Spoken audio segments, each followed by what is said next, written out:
say, word.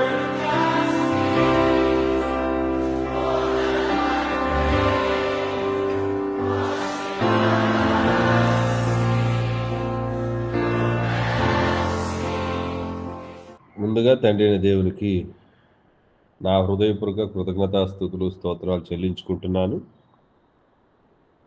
ఉదయకాల సమయంలో వాక్యమును వినిచున్నటువంటి సహోదరి సహోదరులకు, పిల్లలకు, పెద్దలకు అందరికీ కూడా క్రీస్తు ప్రభు వారి దివ్యనామంలో నా వందనములు.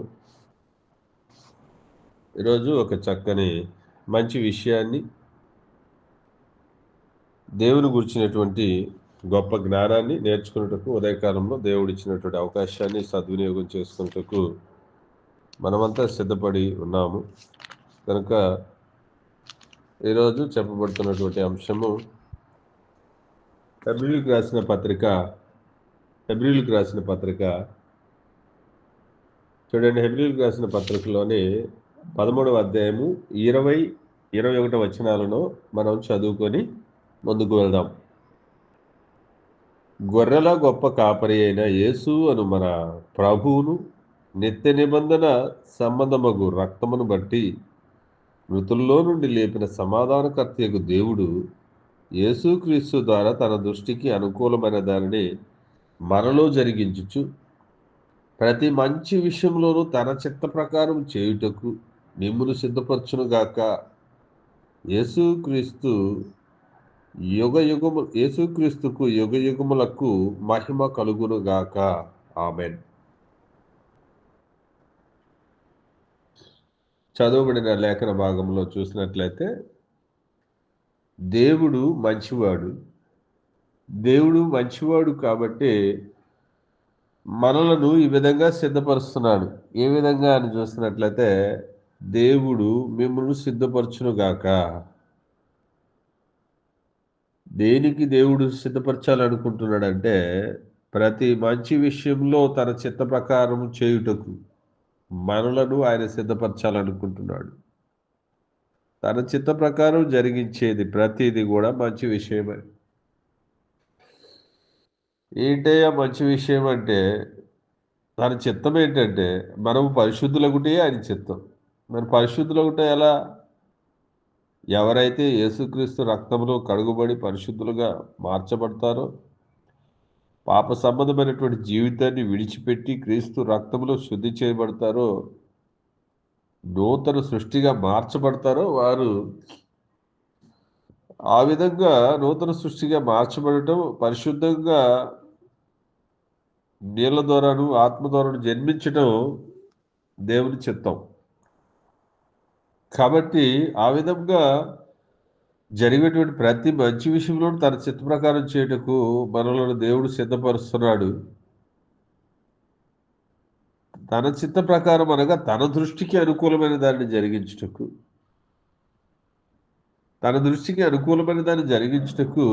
ఆయన క్రీస్తు ద్వారా తన దృష్టికి అనుకూలమైన విషయాలను జరిగించాలనుకుంటున్నాడు.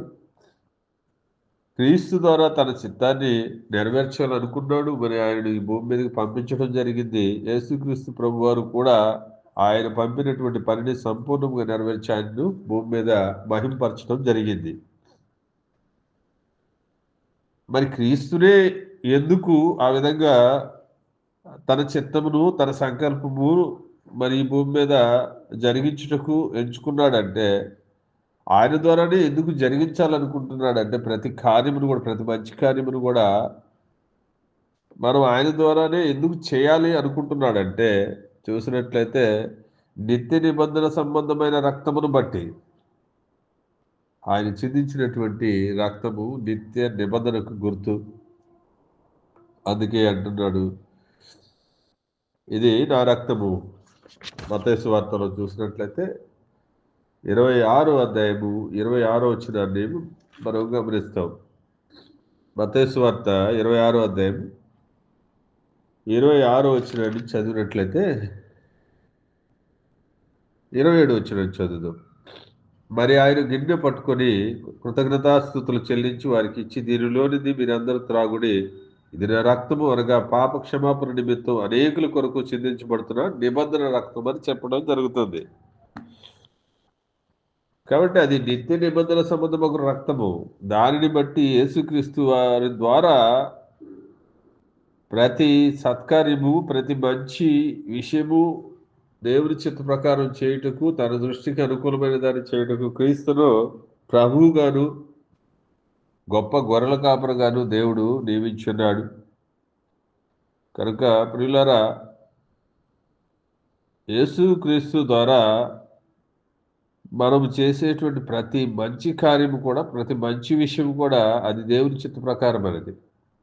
యేసుక్రీస్తు ద్వారా మనం చేసేటువంటి ప్రతి మంచి కార్యము, ప్రతి మంచి విషయము ఆయన దృష్టికి అనుకూలమైనది. యేసుక్రీస్తు ద్వారానే నేను రోమీయులకు రాసిన పత్రిక 12వ అధ్యాయంలో చెప్పినట్లుగా యేసుక్రీస్తు ద్వారానే ఏమవుతామంటే, చూడండి ఒకసారి చదువుతాను. రోమీయులకు రాసిన పత్రిక 12వ అధ్యాయము గమనించినట్లయితే మొదటి వచనం నుండి, యేసుక్రీస్తు ద్వారానే ఇది కూడా జరగాలి. కాబట్టి సహోదరులారా, పరిశుద్ధమును దేవునికి అనుకూలమునైన సజీవ యాగముగా మీ శరీరమును ఆయనకు సమర్పించుకున్నాడని దేవుని వాత్సల్యమును బట్టి మిమ్మల్ని బతిమాలుకొనుచున్నాను. ఇట్టి సేవ మీకు యుక్తమైనది. ఇట్టి సేవ యుక్తమైనది. అలాగే యుక్తమైన సేవ కూడా యేసుక్రీస్తు ద్వారానే మనం చేయగలగాలి. మన శరీరమును దేవునికి ఏ విధంగా అర్పించుకోవాలని చెప్తున్నాడంటే, శరీర అవయవాలను సజీవ యాగముగా మన శరీరాలను మనము అర్పించుకోవడం ద్వారా, అది అర్పించాలంటే ఆ శరీరము అవయవాలు ఏ విధంగా ఉండాలంటే దేవునికి పరిశుద్ధమును దేవునికి అనుకూలమైనటువంటి శరీర అవయములుగా వాటిని అర్పించినప్పుడు అవి దేవునికి అనుకూలంగా పనిచేస్తున్నాయని, అవి సజీవంగా నీవు అర్పించావని అర్థం.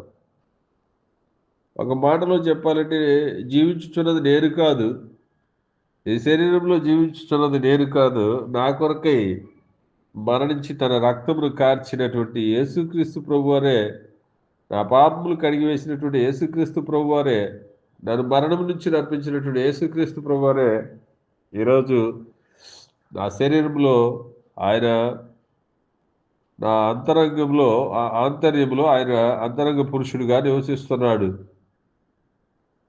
అని మనం ఒక పౌలు గారు చెప్పినటువంటి నిశ్చయానికి రావాలి. జీవించుచున్న వారము ఇక మీదట మన కొరకు మనం జీవించువారు ఒకప్పుడు, కానీ ఇక మీదట జీవించువారు ఏమై ఉండాలంటే, కొరింథీయులకు రాసిన 2వ పత్రిక 5వ అధ్యాయము 15వ వచనం చూసినట్లయితే, జీవించువారికి మీద తమ కొరకు గాక తమ నిమిత్తం మృతి పొంది తిరిగి లేచిన వారి కొరకే జీవించుటకు ఆయన అందరి కొరకు మృతి పొందినని నిశ్చయించుకొనుచున్నాం. కావున ఇక మీదట మేము శరీర రీతిగా ఎవరినైనను ఎరుగము, మేము క్రీస్తును శరీర రీతిగా ఎరిగి ఉండినను ఇక మీదట ఆయనను అలాగు ఎరుగము. కాబట్టి ఇది యేసుక్రీస్తులాగా జీవించుటకు మనం నిశ్చయించుకున్నట్లయితే మన శరీర అవయవాలన్నీ కూడా క్రీస్తు వలె దేవుని ఎదుట ఆయనకు మహిమకరంగా పనిచేస్తాయి, దేవుని మహింపరుస్తాయి. మన చేతులు దేవుని మహింపరుస్తాయి, మన కాళ్ళు దేవుని మహింపరుస్తాయి. ఎందుకంటే సువార్త ప్రకటించు వారి పాదములు ఎంతో సుందరములైనవని చెప్పడం జరిగింది. కాబట్టి మన పాదములు సువార్తను ప్రకటించినట్లయితే అది దేవుని మహిమ. కాబట్టి సమాధానకరమైన సువార్తను ప్రకటించుటకు సిద్ధ మనసు అనేటువంటి జోడిని ధరించి వారుగా మనం ఉండాలి. కాబట్టి అటువంటి యొక్క సుందరమైన పాదాలుగా కలిగి దేవునికి మహిమకరంగా జీవించాలి. మన చేతులు పాపం ఉన్న ఎడల దానిని విడిచిపెట్టాలి.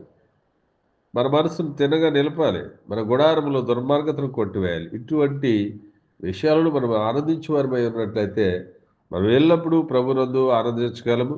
దీని ద్వారా దేవునికి మహిమ. కాబట్టి యేసుక్రీస్తును దేవుడు ప్రభువుగాను, గొర్రెలకు గొప్ప కాపరిగాను నియమించున్నాడు. కాబట్టి అటువంటి యేసుక్రీస్తు ద్వారా మరి నిత్య నిబంధన సంబంధమైన రక్తమును బట్టి ఆ క్రీస్తు ద్వారా తన దృష్టికి అనుకూలమైనటువంటి ప్రతి మంచి విషయము తన చిత్త ప్రకారము మీ ద్వారా జరిగించుటకు దేవుడు ఎల్లప్పుడూ మమ్మలను సిద్ధపరుస్తున్నాడని నమ్మి విశ్వసిస్తూ అటువంటి ఆలోచనతో మనము దైవ సన్నిధిలో గడపాలని నన్ను నేను హెచ్చరించుకుంటూ మిమ్మల్ని హెచ్చరిస్తూ ఈ లేఖన భాగాన్ని వాక్యపు సందేశాన్ని ముగించుకుంటున్నాను. విన్నటువంటి మిమ్మల్ని అందరినీ కూడా దేవుడు దీవించును గాక. మరొకసారి వందనాలు. Thank you. God bless you.